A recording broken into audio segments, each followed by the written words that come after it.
Hi everyone, this is Leah from Palm and Grace, and in today's video, I'm going to show you how to use my simple wedding budget spreadsheet. This wedding budget spreadsheet is incredibly easy to use, and most of the spreadsheet is actually automated. That way you'll see done-for-you calculations and charts so that you can get accurate insights after just inputting a few details. If you want to grab a copy of this exact template, I'll be sure to leave a link in the description box below. This template is also part of my full wedding planner spreadsheet, which has other details such as your guest list, seating chart, timelines, checklists, and much more. And I'll be sure to link the full wedding spreadsheet down below too. So without further ado, let's jump into the video. Now, when you first open the wedding budget spreadsheet, it's going to look something like this. However, for this tutorial, I'm going to use the filled out version because I think it's a bit easier to get an overall view of how it works. However, one thing you'll want to make sure that you do is in the Start tab, add in your currency symbol. You can do this either by typing it in or copy and pasting it in, and once you add in your currency symbol, it will be added in to the rest of the spreadsheet. Alright, starting in the very top left of the spreadsheet, in this section, you can add in your total funds or your overall budget for your wedding. So for example, if I had $50,000 to spend, I could add it in here. And then in this chart over here, I can see how much my total funds compare to the amount that I've budgeted, the total cost of my wedding, and the amount that has been paid. This will help you to make sure that you're on track. Other than that, this entire sidebar is fully automated. This summary table is made up of the summaries of each of these sections to the right, and there are 10 of them included. And then down here, this upcoming payment section will show you any payments that you have coming up based on the next payment date that you add in here. So for example, if I were to add in a payment for tomorrow of my morning of breakfast, it will now appear over here. The great thing about the sidebar is that each of these arrow symbols are hyperlinked to the specific payment or the section of the spreadsheet, so you can easily jump to it. So for example, if I wanted to jump to the small details section, I could just click that arrow and click this hyperlink text, and now I've jumped down to the small details section. And similarly with the payments, if I want to, for example, jump to my videographer payment, I can click the hyperlink and it will jump over right down to there. And that is all to make navigation of this spreadsheet easier. As mentioned before, there are 10 sections of the spreadsheet that you can add your payments into. Now, when you open the spreadsheet, these are automatically filled out to you based on common categories that brides might use. However, you can choose to customize these in any way that you would like. So for example, if instead of other, I wanted to track honeymoon details here, I could go down to this section, and then all of these upper left-hand cells that have the titles can be changed. So if I added in honeymoon here, it would also be reflected up in my summary table over here. And it will also be updated throughout the charts as seen over here. All right, now let's move into each of the sections. In each of the sections, you can add a description of the payment in the first column. Then you can add in a budget, the actual cost. Then you can add in a budget, the actual cost. You can then view the difference. Then you can add in payments. And as you can see here, there are 3 payments, but if you need more, this plus sign up here will expand to show you up to 6 payment sections. This is really helpful if you have vendors that require multiple payments. As you add in more payments like this, those numbers will be added to the total amount paid, which will also impact the remaining amount to pay. You can also condense this section back up by clicking this minus sign up here. After the remaining amount, you can also add in the next payment. This is totally optional, and if you choose not to add in a payment here, then a dash sign will appear in the column next to it. The next column will show the number of days until the payment, and then in the next column, you can add in who paid, followed by any important notes.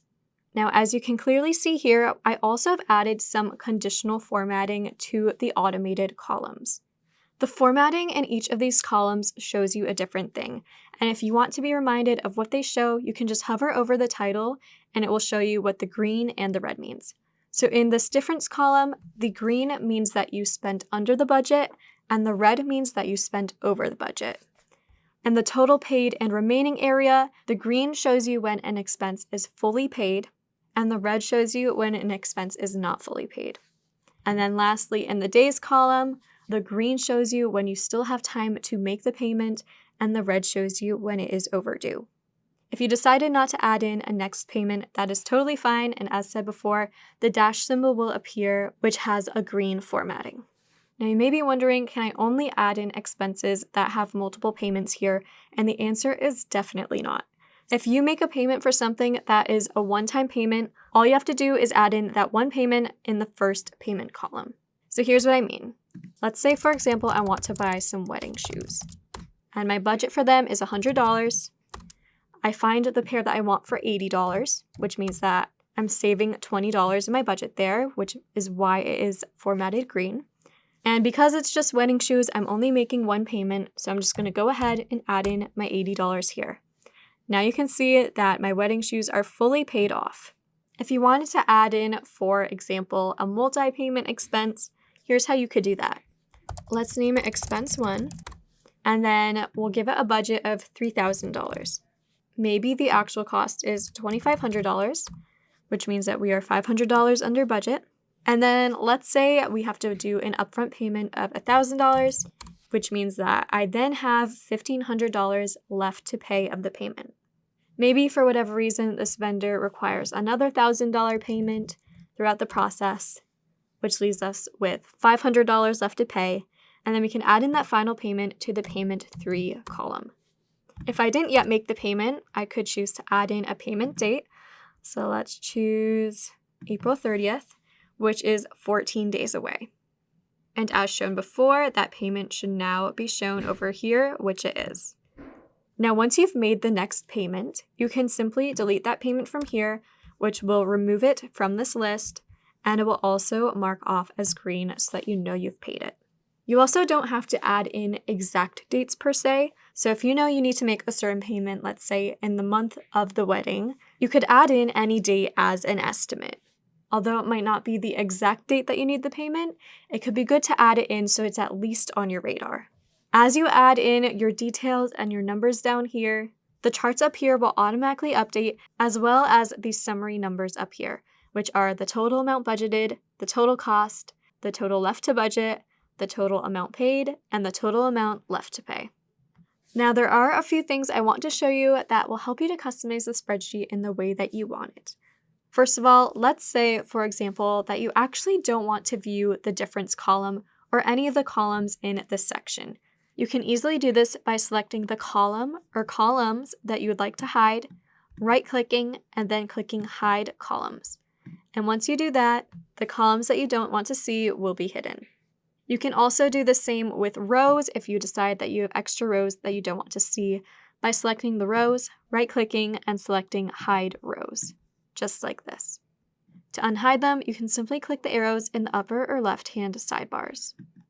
If you decide that you don't want to see the conditional formatting, or just one section in particular is a bit overwhelming and you don't need it, you can select that section with the conditional formatting, go to Format, Conditional Formatting, and delete the rules there. Doing that will remove the formatting and any potential overwhelm that you may be feeling. Also, since weddings often require so many expenses, I want to show you how to add in more expense rows for different sections. To do this, right-click in the middle of any section and then click plus insert one row above.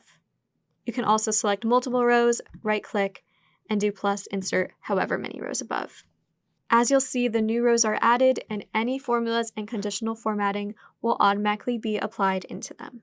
I also want to quickly note that this section of the upcoming payments in the left-hand sidebar will probably appear a little unformatted once you do this. Due to the structuring of the columns, this is inevitable, but you can easily fix it by selecting any unaffected row of the table and dragging it down just like this. Now the formatting will be just as before. The only exception to these rules of adding in rows is in this first category table. That's because if you just insert a row anywhere, it could throw off the formatting, just like this. So if you want to insert more rows in the very first category table, you'll want to make sure you do it beneath this dotted line, which will likely be this very bottom cell. Just right-click and insert one row above. Again, you'll have that slight formatting issue to the side, but if you select any row and drag it up or down, just like this, the formatting will easily be fixed. And that is it for how to use this very simple wedding budget spreadsheet.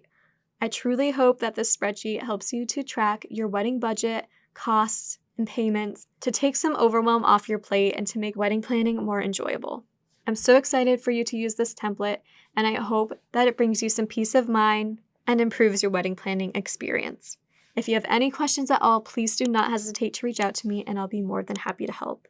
Again, I'll be sure to leave a link to this simple wedding budget spreadsheet in the description box below, as well as a link to my full wedding planner spreadsheet. Thank you so much for watching, and I hope to see you around again here soon.